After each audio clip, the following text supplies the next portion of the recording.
Okay. Sir, good morning po. Kanina medyo nakita namin sa mukha niyo na talagang smiley talaga kayo nung makita ng mga bata. Anong ibig sabihin nito, sir? The children are the future of our nation. Amukhan ka sila tabla, yung mga bata na to, ito yung pag-asa natin sa kinabukasan. Sila yung minumold natin na maging future leaders katulad namin, mga pulis.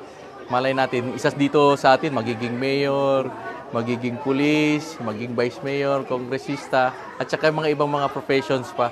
So as early as now, we are already inculcating into their minds na dapat maging concerned sila sa community, helping each other, at saka maging masunurin sa batas.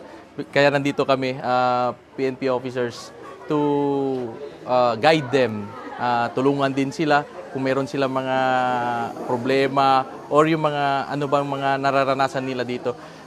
To highlight yung mga bullying dito sa mga schools, isa sa mga kwan natin yan, para at least kahit papano, mga bata na to, hindi sila matakot na magsumbong or magsabi ng mga anong naranasan nila na hindi maganda dito sa loob ng school.